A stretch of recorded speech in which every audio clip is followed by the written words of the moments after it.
हर परिस्थिति में लोक जनशक्ति पार्टी रामविलास एनडीए को बिहार में एक बड़ी जीत दिलाने के लिए तैयार है। जहां एक तरफ बिहार में लोकसभा की 40 सीटें एनडीए गठबंधन जीतेगा, एनडीए गठबंधन मजबूती से अपनी सरकार बनाएगा और ये मजबूत स्थिर सरकार होगी। स्थिति में अगर वो गठबंधन से अलग होते हैं या बिहार को चुनाव में लेकर जाते हैं, ऐसी परिस्थिति में यकीनन लोकसभा के साथ बिहार में विधानसभा के चुनाव की भी परिस्थिति बनती है, जिसके लिए लोक जनशक्ति पार्टी रामविलास पूरी तरीके से तैयार है। नमस्कार, आप देख रहे हैं न्यूज़ 24 और मैं हूं संजीव सिंह आपके साथ। इस वक्त हम खड़े हैं लोजपा रामविलास कार्यालय में। अभी से ठीक कुछ देर पहले लोजपा रामविलास अध्यक्ष चिराग पासवान ने प्रेस को संबोधित किया।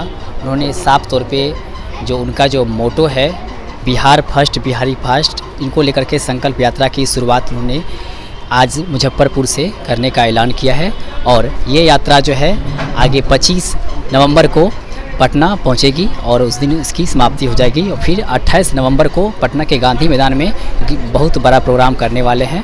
सुनिए चिराग पासवान ने इस यात्रा को लेकर के क्या कुछ कहा। और इसी तरीके से 5 या 6 चरण में ये यात्रा पूरी होते हुए 25 नवंबर को पटना में इस यात्रा का अंतिम प्रवास होगा।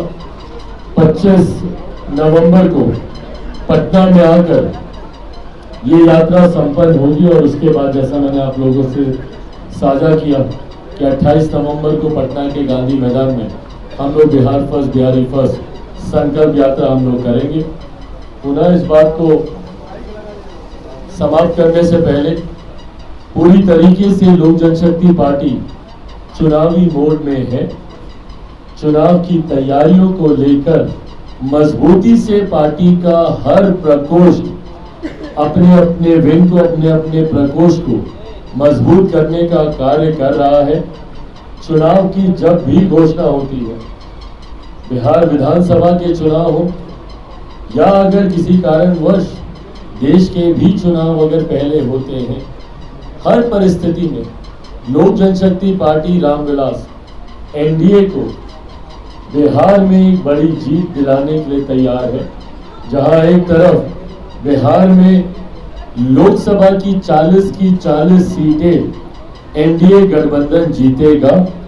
इस बात को मैंने जहां एक तरफ लोकसभा के सदन के पटल पर भी मैंने इस बात को कहा था, वहीं दूसरी तरफ बिहार विधानसभा के चुनाव में इस बार एनडीए गठबंधन मजबूती से अपनी सरकार बनाएगा और ये मजबूत स्थिर सरकार होगी। मुख्यमंत्री नीतीश कुमार जी के नेतृत्व वाली अस्थिर सरकार ने, जहां पे जनादेश किसी और के लिए हो और सरकार आप किसी और के साथ करें, इस बार भी एनडीए की सरकार के जनादेश पर मुख्यमंत्री नीतीश कुमार जी ने जिस तरीके से जनादेश का अपमान करने का कार्य किया, जनादेश को लेकर भारतीय जनता पार्टी को धोखा देने का काम किया, बिहार की जनता को धोखा देने का काम किया, उसके विपरीत इस बार जब एनडीए की सरकार भाजपा लोजपा के समर्थन वाली सरकार जब बिहार में बनेगी तो वो एक मजबूत स्थिर और बिहार फर्स्ट बिहारी फर्स्ट की सोच के साथ बिहार को एक विकसित राज्य बनाने के लक्ष्य के साथ इस सरकार का गठन किया जाएगा, इस सरकार का चुनाव किया जाएगा। अब इसके बाद आप लोग की क्वेश्चन आपने अंदेशा जताया कि चुनाव पहले भी हो सकते हैं, कोई आधार है इसका? नीतीश कुमार जब ये बोलते हैं तो भाजपा कहते हैं कि भाई से बोलते रहते हैं, उनके पास कोई काम नहीं है। भाई मैं बिहार में जिस तरीके से विरोधाभास से सरकार का रहा है और वर्चस्व की लड़ाई हम लोगों ने मौजूदा महागठबंधन की सरकार में लगातार हम लोगों ने देखा है। गठबंधन के घटक दल ही एक दूसरे पर हावी होने का प्रयास करते रहे, एक दूसरे के मंत्रियों को नीचा दिखाने का प्रयास होता रहा। मौजूदा मुख्यमंत्री को हटाकर कौन दूसरे दल से मुख्यमंत्री बन सकता है, वो दावेदारी को हम लोगों ने बार बार देखा। और खास तौर पर मेरा विश्वास इसलिए बढ़ता है क्योंकि ये लड़ाई मौजूदा 2024 लोकसभा की जो ये लड़ाई है, ये सरकार सिर्फ उसी वक्त तक के लिए टिकी हुई है। मौजूदा मुख्यमंत्री नीतीश कुमार जी तमाम बातों को बर्दाश्त सिर्फ इसीलिए कर रहे हैं ताकि वो 2024 में विपक्ष का चेहरा बनकर उभर सके। पर अगर किसी कारणवश ऐसा नहीं होता, जो अभी तक नहीं हुआ है, मुंबई की बैठक में यह अंदाजा लगाया जा रहा था कि कम से कम इनको संयोजक बनाया जाएगा, पर मुख्यमंत्री जी को कोई अहम भूमिका तथाकथित विपक्षी दलों का ये INDIA गठबंधन जो बना है उसमें नहीं दी गई है। ऐसे में अगर उनको नेतृत्व की भी जिम्मेदारी नहीं दी जाती है, अंतोगत्वा जो उनका लक्ष्य है, तो ऐसे में क्या वो मौजूदा गठबंधन के का हिस्सा बने रहेंगे, ये अपने में एक बहुत बड़ा प्रश्न चिन्ह है। और ऐसी परिस्थिति में अगर वो गठबंधन से अलग होते हैं या बिहार को चुनाव में लेकर जाते हैं, ऐसी परिस्थिति में यकीनन लोकसभा के साथ बिहार में विधानसभा के चुनाव की भी परिस्थिति बनती है, जिसके लिए लोक जनशक्ति पार्टी रामविलास पूरी तरीके से तैयार है। मेरा सवाल ये था कि आपने कहा कि तैयारी करके रखिए, नीतीश जी कह रहे हैं तैयारी करके रखिए, अंदर खाने की सब बात आप लोग बता रहे हैं, लेकिन ये बताइए सीटों के तालमेल को लेकर किंग मेकर लालू प्रसाद यादव ने साफ कहा है कि सीटों को लेकर इंडिया में कोई ये नहीं है। आपके अंदर NDA में आप लोगों का तालमेल सब कुछ ठीक ठाक हो गया है सीटों को लेके? आप हैं, पशुपति पारस है, तमाम पार्टियां हैं, तो सीटों के लेके इंडिया कह रही है कि सब कुछ ठीक है, हम लोग कर लेंगे, चिंता ना करिए आप लोग।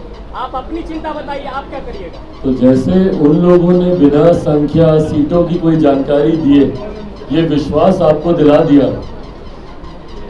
कि विपक्षी दलों के गठबंधन में सीटों का बंटवारा बहुत सहजता पूर्वक हो जाएगा, वही विश्वास NDA की तरफ से मैं आपको दिलाता हूं कि हम लोगों के भीतर भी सीटों का बंटवारा बहुत एमिकेबली, बहुत सहजता पूर्वक, आसानी से हो जाएगा। कहते हैं कि PM नहीं बनना है, वहीं ललन सिंह ने बयान दिया है एक रैली में कि नीतीश कुमार देश का नेतृत्व करने के लिए तैयार है, यानी कि PM कैंडिडेट उनको एक तरीके से बनाया जा रहा है इनडायरेक्टली। क्या भाई हम तो कहते हैं कि मुख्यमंत्री की नाम नहीं हाँ होती है, वो जिस बात को अस्वीकार करें मानिए कि उनको वही चीज चाहिए होती है। जब वो बोलते हैं कि भैया हमको संयोजक नहीं बनना है, तो उनको विपक्षी दलों का जो गठबंधन है उसकी नेतृत्व करने की लालसा उनके मन में सबसे प्रबलता से। आज जब वो मना करते हैं तो उन्हीं के ही राष्ट्रीय अध्यक्ष उनके प्रधानमंत्री पद की दावेदारी की बात आगे बढ़ा देते हैं। भाई क्यों फिर आप ये बातें कर रहे हैं? एक तरफ आपके पार्टी के नेता, आपके पार्टी के वो भी ऐसे नेता जो आपके प्रदेश के मुख्यमंत्री हैं, वो इस बात को मना कर रहे हैं और आपके पार्टी के राष्ट्रीय अध्यक्ष उनको प्रधानमंत्री पद का दावेदार बना रहे हैं। तो ये दर्शाता है कि मुख्यमंत्री की महत्वाकांक्षाएं उनके पार्टी के नेताओं के मुख से बाहर आती है, पर उनके मुख से बाहर आए ना आए, बिहार की जनता और देश की जनता के मुख और दिल में क्या है ये जानना ज्यादा जरूरी है। जिनको बिहार की जनता ने अस्वीकार कर दिया, जिनको बिहार की जनता ने ही बिहार का नेतृत्व करने लायक नहीं समझा, उनको देश की जनता कभी देश का नेतृत्व करने लायक नहीं समझने वाली। और ये बात विपक्षी दल के नेता भी जानते हैं। इसीलिए संयोजक जैसी तो बहुत बड़ी जिम्मेदारी देना तो बहुत दूर की बात है। मुख्यमंत्री जी को इस गठबंधन में कोई छोटी जिम्मेदारी तक नहीं कोई दे रहा है, क्योंकि विश्वास मुख्यमंत्री पर विपक्षी दलों के गठबंधन का कोई दल नहीं करता। वो जानता है कि बार बार इस मुख्यमंत्री ने इन लोगों को धोखा देने का काम किया, बल्कि हर गठबंधन को धोखा देने का काम किया। 15 में इन लोगों के लिए ही तो जनादेश था, उनको धोखा देकर 17 में इनसे अलग हो गए थे मुख्यमंत्री। ये बात विपक्षी दलों के गठबंधन के नेता भूले नहीं है। तो ऐसे में पुनः ये उनको कब धोखा दे देंगे, ये बात विपक्षी दलों का ये गठबंधन जानता है। तो मुख्यमंत्री पर, उनकी क्रेडिबिलिटी पर बहुत बड़ा प्रश्न चिन्ह है। तो ऐसे में विपक्षी दलों के नेता भी उन पर कोई बहुत ज्यादा भरोसा करने वाले नहीं है। तो आपने देखा कि चिराग पासवान ने आने वाले समय में बिहार विधानसभा चुनाव के मद्देनजर अपने जो लोगो है, अपना जो मोटो है बिहार फर्स्ट बिहारी फर्स्ट, इसको लेकर के क्या कुछ कह रहे थे। कैमरामैन पिंटू के साथ संजीव सिंह, एक रिपोर्ट पटना।